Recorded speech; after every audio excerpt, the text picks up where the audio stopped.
que nos dá fé, que nos ilumina, nos santifica e nos edifica nesta fé através da sua palavra. Amém. Queremos meditar sobre o tema: somos uma igreja indispensável num mundo que não precisa de mais igrejas. Que Deus abençoe a nossa meditação. Amém. Pode sentar-se. Queridos irmãos e irmãs em Cristo Jesus, somos uma igreja indispensável num mundo que não precisa mais de igrejas.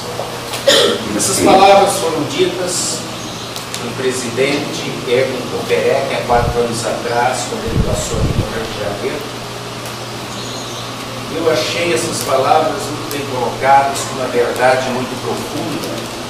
Eu havia pensado nesse culto de aniversário, falar sobre o tema Igreja Luterana, uma igreja que se identifica com Jesus. Eu vi que um tema complementa o outro. Para falarmos sobre esse tema, eu quero ler alguns versículos bíblicos e gostaria que todos prestassem muita atenção.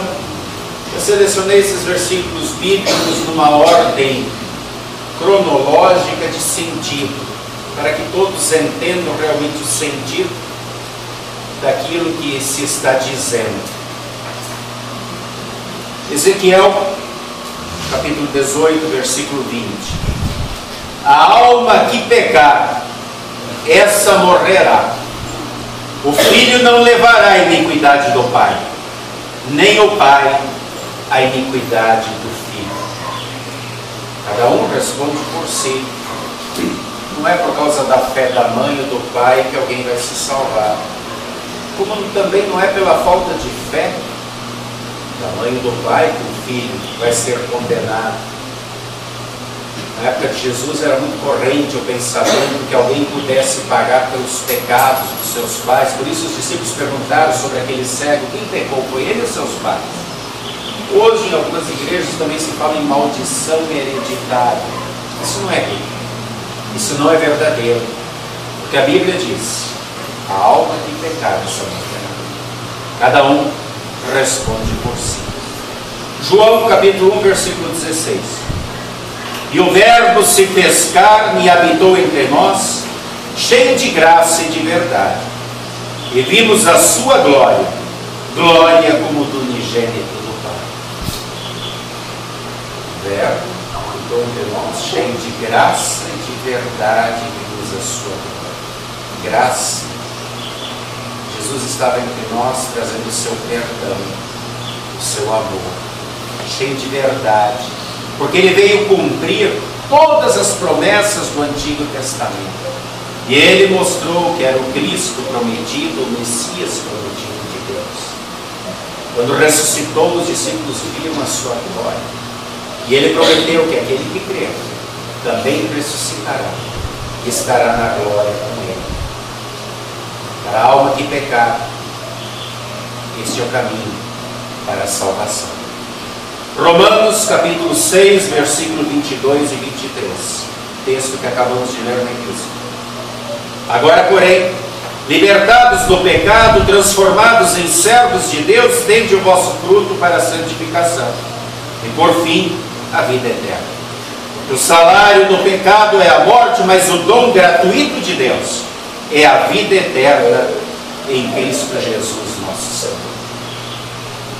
Fomos libertados da escravidão a Satanás, ao qual o pecado nos prendia, e agora servimos a Deus com alegria numa vida em santificação, isto é, buscando o perdão sempre de novo diante de Deus, porque nós temos fé. E essa fé não é algo meritório, não é algo que conquistamos, diz aqui o texto que foi um dom gratuito, um presente que Deus nos deu. O texto termina dizendo: esta fé que nos dá a salvação eterna, ela é em Cristo Jesus como Senhor. Essa é a única fé que salva. Jesus Cristo como Senhor. E agora vamos ouvir Jesus Cristo nos textos do Evangelho de hoje. Texto de Mateus, capítulo 10, 22, ele diz assim: Sereis odiados por todos, por causa do meu nome. Aquele, porém, que perseverar até o fim, este será salvo. A vida cristã, a vida com fé em Jesus como seu Senhor e Salvador, rumando para a salvação, ela não é um mar de rosas, não é uma vida de sucesso, prosperidade, vitória sobre vitória. Sereis odiados, perseguidos por causa do meu nome, mas aquele que perseverar até o fim, do meu nome, Jesus como Senhor e Salvador, este será salvo. No mesmo texto, lemos do Evangelho de Mateus 10, versículo 28. Não temais aqueles que matam o corpo e não podem matar a alma. Temei antes aquele que pode fazer perecer no inferno tanto a alma como o corpo. Como nós nos importamos com a opinião das outras pessoas? Você é cristão? Você está perdendo tempo indo na igreja? Um dia maravilhoso de sol desse, que beleza preparada. Você podia estar no shopping fazendo compras, na feira, podia estar passeando, podia estar dormindo. Quantas são as zombarias? E muitas vezes nós nos deixamos influenciar por essas opiniões. Você, naquela igreja, aquela era uma igreja fria, não fala em línguas, não promete curas, ninguém cura, ninguém grita. Não tem mais, isso que só pode ferir a vossa carne, é matar a carne. Temei antes aquele que pode fazer perecer no inferno, tanto a alma como o corpo. Nosso compromisso de cristãos é com Deus. É a Ele que nós prestamos conta. E os dois últimos versículos do texto do Evangelho, Mateus 10, 32 e 33. Portanto, todo aquele que me confessar diante dos homens, também eu o confessarei diante do meu Pai que está nos céus. Mas aquele que me negar diante dos homens, também eu o negarei diante do meu Pai que está nos céus. Como é que está a nossa constância, a nossa fidelidade a esse Jesus que deixou os céus para tornar-se um ser humano, ser esbofeteado, cuspido, traído, zombado, descartado, por amor a cada um de nós? Diante de qualquer zombaria, diante de qualquer dificuldade, diante de uma enfermidade, diante de um revés na vida, nós nos agarramos cada vez mais nele pela fé? Ou dizemos, eu não mereço isso, Senhor, por que me desprezaste? Aquele que me confessar todos os dias diante dos homens, eu confessarei. Você tem um advogado? Quando o diabo te acusa dos pecados? Ou você tem vergonha? Ou é acomodado e não confessa o nome de Jesus? Apocalipse 2,10. Ser fiel até a morte e dar-te a coroa da vida eterna. Você sabe o dia da sua morte? Eu não sei, Daniel, mas eu quero ser encontrado fiel. Fiel quer dizer confiando em Jesus como meu Senhor e Salvador. Fiel quer dizer confiando, confessando, vivenciando Jesus no dia a dia.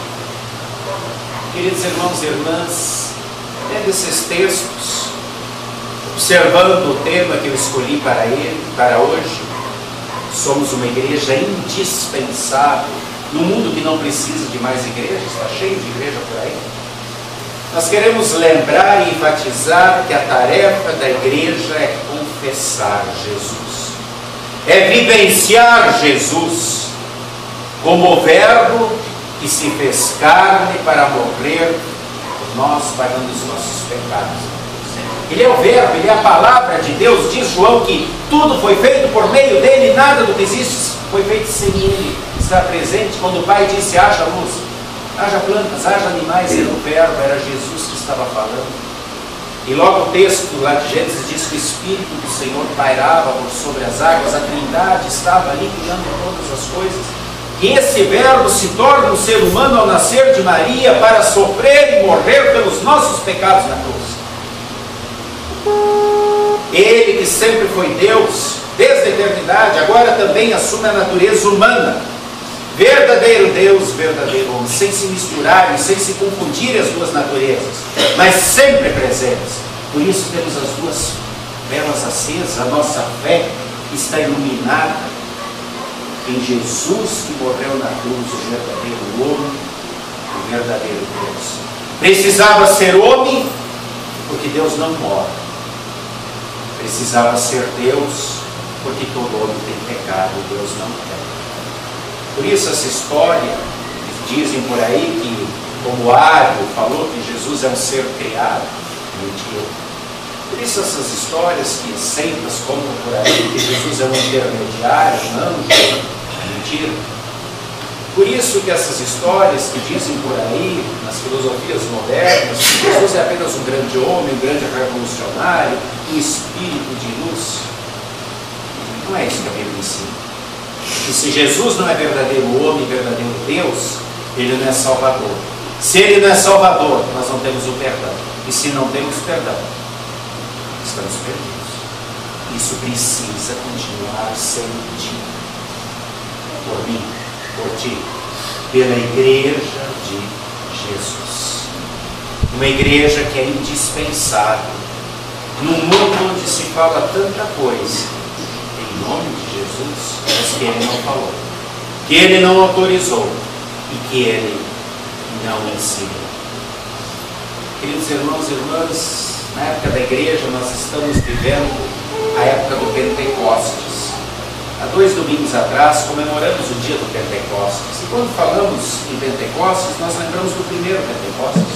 Os discípulos que lá estavam acuados, estavam com medo, estavam trancados e acomodados.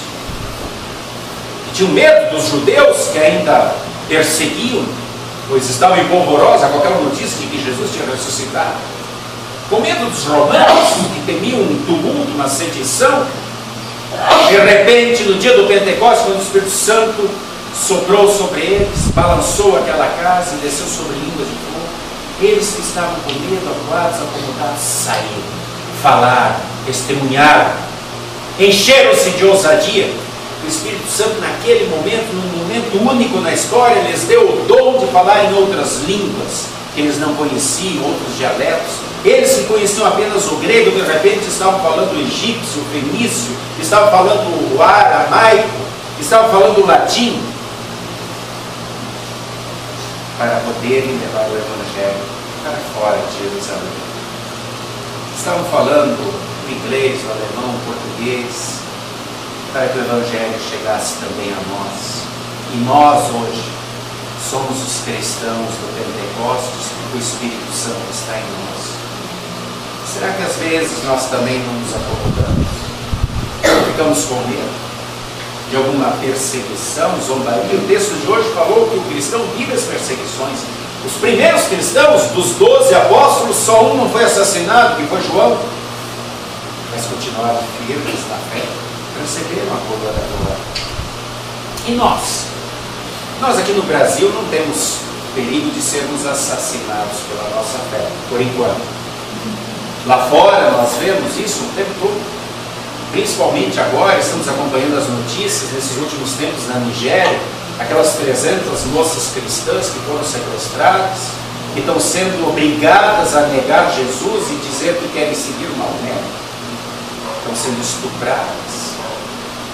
Aquelas pessoas que são mortas no islamismo com um tiro na cabeça em praça pública pelo simples fato de se dizerem cristãs. Aí eles morrem. Claro que às vezes sofremos alguma zombaria, alguém ri, alguém conta uma piadinha, mas quantas vezes nós também somos acomodados e esquecemos de, como Jesus pediu, defender o nome dele, de darmos o nosso testemunho cristão. Mas o maior perigo que eu vejo nos dias de hoje é essa corrente moderna que nós chamamos de relativismo. O relativismo, ele tem bagunçado o mundo. Na época moderna era o racionalismo, aí nesse mundo pós-moderno surge o relativismo, E hoje o mundo é uma Babel moderna cheia de confusão. E hoje as verdades, elas passam a ser fabricadas. Não se crê mais na verdade revelada. O relativismo, ele mostra isso. Que não existe um Deus absoluto, um Deus verdadeiro que tem a sua verdade na vida. Mas que cada um pode criar a sua verdade. Por isso se fala no politicamente correto. Todos têm que ser politicamente corretos. E então cada um faz a verdade, a sua verdade, a verdade que agrada a maioria. E infelizmente muitas vezes se faz isso através de decreto. Cuidado. Precisamos nos posicionar, sendo uma igreja indispensável, confessional, com compromisso com Cristo, num mundo que não quer mais ouvir Cristo. Temos vários decretos por aí que vão frontalmente contra a fé cristã. Cuidado, precisamos nos posicionar a favor da vida, mesmo que venha um decreto que diga que o aborto é permitido, mesmo que daqui a pouco se diga que se a mulher, ela que gerou, ela é a dona daquele filho, ela achar que aquele filho ela não vai poder sustentar depois, não vai ser um problema para ela, porque ela não vai mais ter tempo para sair para namorar, para passear, ela pode se desfazer dele como se desfaz de uma roupa velha e mal usada. Nós temos que continuar nos posicionando a favor da vida. Temos que continuar dizendo que família é pai e mãe. Não é apenas um ajuntamento afetivo. Temos que nos posicionar com aquilo que a Bíblia fala. Queridos irmãos, eu quero fazer uma pergunta. Como é que é visto ser uma pessoa? Vamos voltar um pouquinho. No princípio, cada ser humano era visto apenas como um sujeito. Ele tinha um nome. Vamos supor, Jacó. Todo mundo sabia quem era o Jacó. Ele era da família tal, do clã que compunha aquela família. Este era o sujeito. De repente, o mundo foi evoluindo e não se via mais a pessoa, o ser humano, como sujeito, mas como sujeito jurídico. Aquele Jacó é da família, é do clã, mas esses clãs, essas famílias estão se misturando. Ele precisa de um sobrenome. Então esse Jacó passa a se chamar Jacó dos Santos da Silva. É o sujeito jurídico. Ele agora tem um sobrenome e ele tem que ter um local, porque tem outros Jacós por aí. Então ele mora na Rua Chile, número 5. O tempo foi passando. E então o ser humano começou a ser visto como um sujeito produtivo. Bom, Jacó dos Santos Silva, ele produz alguma coisa? Ele é o empregado da empresa tal. Ou ele trabalha em um órgão público, municipal, estadual. Então Jacó dos Santos Silva, que mora na Rua Chile, número 5, bairro Jardim América, Itaguaí, trabalha na empresa tal. Sujeito produtivo, ele produz. Passou o seu tempo, e ele passou a ser visto como um sujeito consumidor. Bom, Jacó dos Santos Silva, da Rua Chile, número 5, ele trabalha na empresa tal, mas ele consome, ele tem conta no banco tal, ele tem conta no quiosque da esquina, na quitanda, no bar, ele mexe com números. Ele precisa de algo mais para identificá-lo, porque tem outros Jacós dos Santos Silvas por aí. Então, agora ele vai ser uma pessoa que tem um CPF, cadastro de pessoa física, e ele é conhecido pelo número tal, e ele tem uma carteira de identidade, ele precisa desse número também. Ele é um sujeito consumidor, e precisa ser identificado por vários números. E aí vem o nosso mundo. O mundo do relativismo, e ao invés de ser um sujeito consumidor, ele passa a ser visto como um sujeito consumível. Jacó Santos Silva, da Rua Chile, CPF, identidade, ele também tem cartão de crédito, ele pode fugir, ele pode se identificar com outros números, tem tantos números por aí, nós precisamos colocar um código de barra, porque do código de barra ninguém escapa do mundo inteiro. que através do GPS a gente encontra ele em todo lugar, quando ele não se tornar mais um sujeito produtivo, consumidor, e se tornar um sujeito consumível, descartável, porque ele não interessa mais para a gente. E é esse o mundo que vivemos. Nós temos valor enquanto interessamos para o sistema.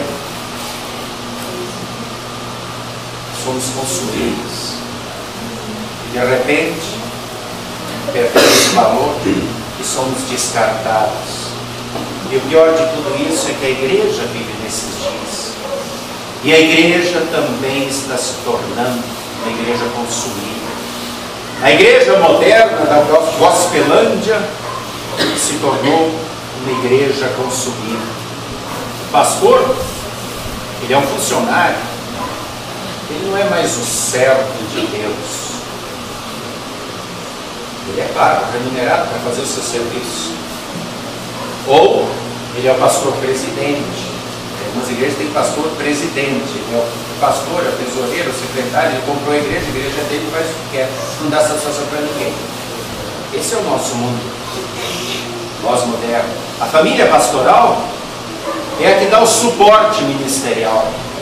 O culto é o performance show. É um grande teatro onde o pastor tem que estar com o seu terno alinhado, um terno importado, sapato importado, tem que ter uma ótima entonação de voz, tem que saber fazer um bom teatro, tem que gritar, tem que pular, tem que fazer de tudo para comover, para emocionar. A fé tornou-se uma questão de vontade, não mais uma questão de verdade. Os fiéis passaram a ser clientes que desejam ter a sua autoestima elevada pelas belas pregações de otimismo, de positivismo, de vitória, de unção, de batalha, de poder, onde existe descarrego, onde o mal é deixado lá fora, onde existem várias correntes que tornam a igreja forte.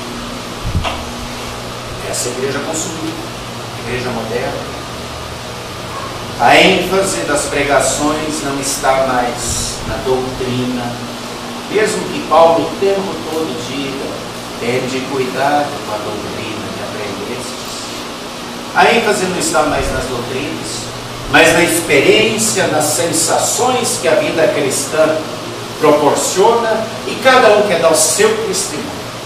Eu aceitei Jesus, eu decidi por Jesus, eu era um ex-drogado, uma ex-prostituta, eu agora sou um rico empresário, eu sou da igreja. E o eu aparece muito mais do que Jesus. Na igreja consumista, consumível de hoje, Jesus sumiu. Na maioria das igrejas nem altar mais tem. O altar que simboliza a presença de Deus sempre foi assim no Antigo Testamento, sempre foi assim no Novo Testamento, pois é a mesa do Senhor, aonde Ele deu a ceia, onde Ele veio a sua presença real, o perdão dos pecados, sumiu das igrejas, porque elas não querem ter a cruz, elas têm vergonha da cruz. Muitas igrejas têm vergonha até de no Natal falar do menino Jesus. Não vamos falar do menino, vamos falar só de glória, de vitória, da ressurreição. Por que não querem falar do menino Jesus? Porque tem que lembrar que ele nasceu no simples carpinteiro de Maria, nasceu no meio da manjedoura, era pobrezinho. Eles não querem, eles querem falar de vitória, de glória. Como é que vão falar do menino Jesus? A cruz não serve, a cruz é símbolo de crucificação. Tem que passar pela dor, eliminar tudo isso. E a igreja é um lugar vazio, onde é o pastor, ou um show, ou uma banda, ou um grupo de coreografia, ou um monte de gente sentado, uma santidade especial. Essa é a igreja conformista dos dias de hoje. E, queridos irmãos, é o triunfo da terapêutica sobre a graça e a verdade. Eu vou na igreja porque eu quero me sentir bem e curado. Eu quero saber do verbo que se fez carne cheio de graça e verdade. Falando de perdão, falando de conversão. É o triunfo do mercado sobre a contrição. Eu quero ir na igreja onde eu vou ter algum ganho. onde eu vou ter prosperidade, riqueza, onde eu vou quebrar maldições. Esse negócio de contrição, de me arrepender, de buscar o perdão, de ser fiel todo dia, isso não pega bem nesse mundo relativista. Queridos irmãos e irmãs, não querem mais ouvir o que Jesus falou. Precisamos continuar sendo uma igreja indispensável num mundo que não precisa de mais igrejas.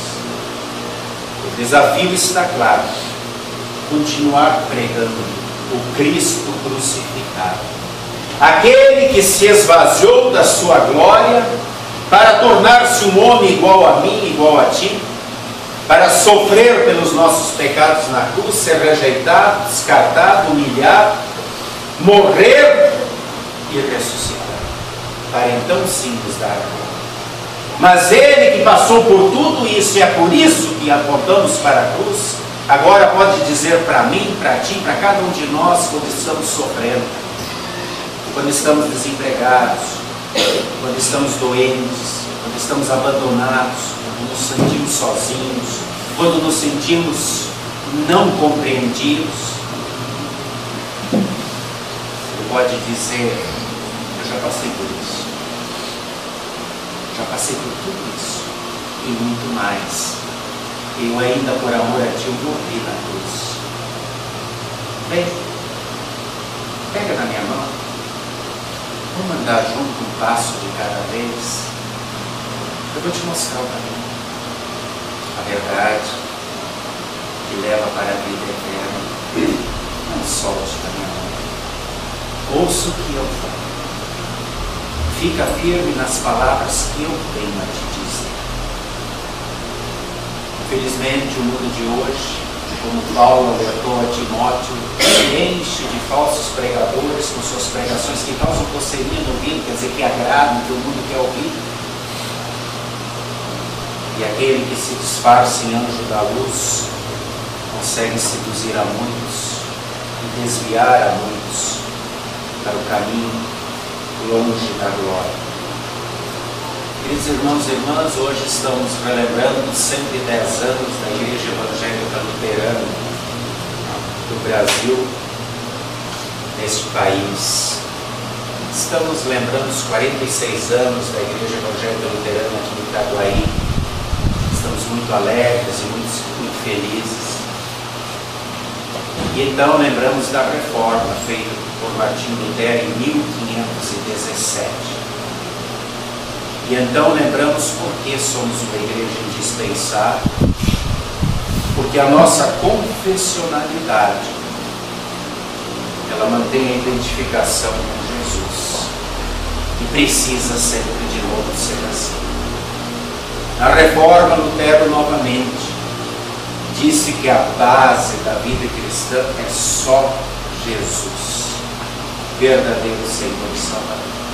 E que sobre essa base estão fincados 3 pilares da igreja: somente a Escritura, somente a graça, somente a fé.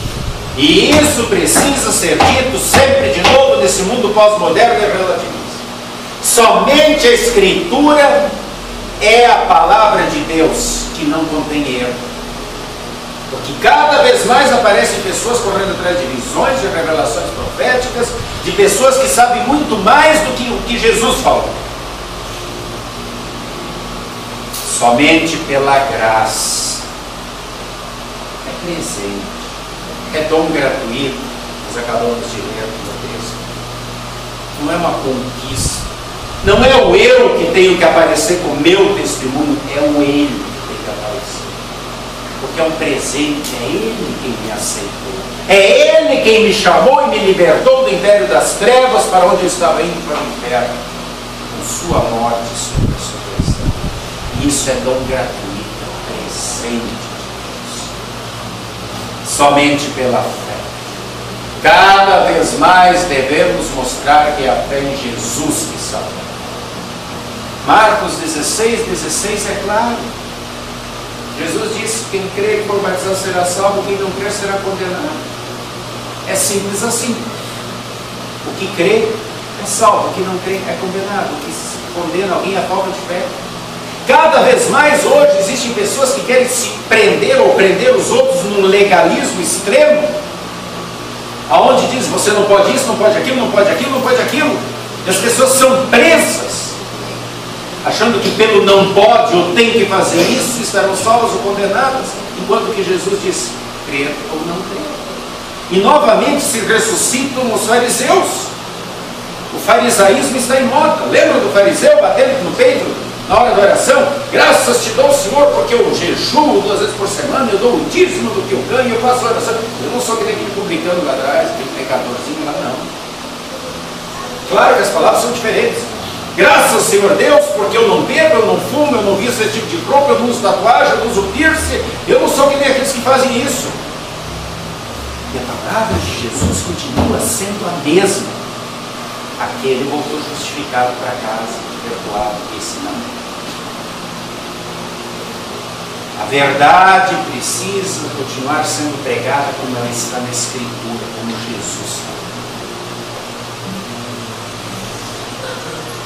Jesus é o único caminho, é a única verdade e é a única vida eterna.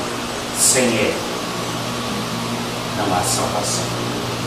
Continuamos sendo fiéis a Jesus. Uma igreja indispensável no mundo que não precisa de mais igrejas. Continuamos sendo fiéis a Jesus, confessando, vivenciando o nome dele todo dia como cristãos.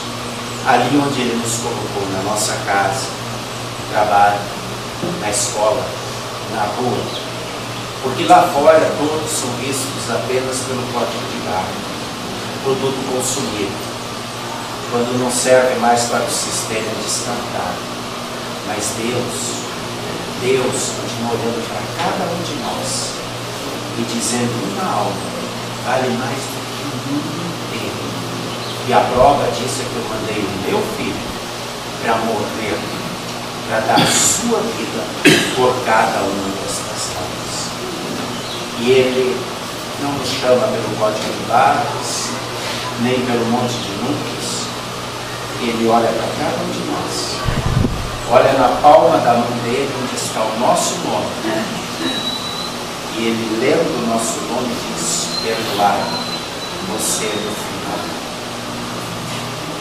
Não desprezemos esse amor, confessemos sempre mais e melhor nossa fé no nosso amado Salvador. Ele é o cabeça da igreja, a igreja é dele, o centro é Ele, e assim sempre será. E a paz de Deus, que excede o entendimento humano, guarde nossos corações e mentes até o dia que Jesus nos chamar para junto dele na glória eterna.